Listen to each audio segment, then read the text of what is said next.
ବୋଉ ମା କି ସବୁ ଖାଇବା କରିଛନ୍ତି ଦେଖିଆ। ଭାତ ଏ ହେଉଛି ପିତା ଗମା ଆଳୁ ବାଇଗଣ ଦେଇକି ବଡ଼ି ଦିଆ ହେଇକି କରାହେଇଛି। ଇଏ ଭେଣ୍ଡି ଆଳୁ ଭଜା ହେଇଛି, ଆମ୍ବ ଖଟେଇ, ଆଳୁ ପୋଡ଼ା ହେଇକି ଛେଚା ହେଇଛି। ଆଉ ଇଏ ତ ସବୁଠୁ ଫେଭରେଟ୍ ମସୁର ଡାଲ ଦିଏ ଆম ଦିଏ ଟକ୍ ଡାଲ ବହୁତ ସୁନ୍ଦର। ବଙ୍ଗାଳୀ ମାନେ ବହୁତ ଭଲ ଖାଆନ୍ତି ଏହାକୁ। ଆଉ ଦେଖିବା କେମିତି ଟେଷ୍ଟ ହେଇଛି ଟିକେ ଖାଇକି ଦେଖିବା ଆଉ।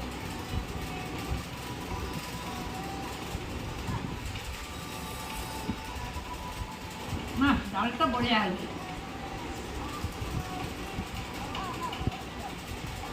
ଭେଣ୍ଡି ଭଜା ବି ବଢ଼ିଆ ସୁନ୍ଦର ହେଇଛି।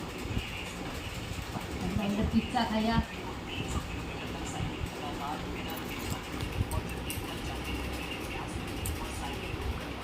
ପିତାଟା ବି ଟପ୍ ହେଇଛି। ମାମୁନୁ ଆଜ୍ଞା ଖାଇବାଟା ପୁରା ଜମିଲା ଏକଦମ ସୁନ୍ଦର ହେଇଛି ଖାଇବା। Thank you. ଆଜି ତ ଟାଣିକି ଖାଇଦେବା ଆଉ। ସାଙ୍ଗମାନେ ଆମେ ସମସ୍ତେ ଆମେ ତ ଖାଇ ବସିନୁ, ଆଉ ଆପଣ ଆସନ୍ତୁ ସାଙ୍ଗ ହେଇକି ସମସ୍ତେ ଖାଇବା। ଆଉ ରହୁଛି ଆଉ ଜୟ ଜଗନ୍ନାଥ।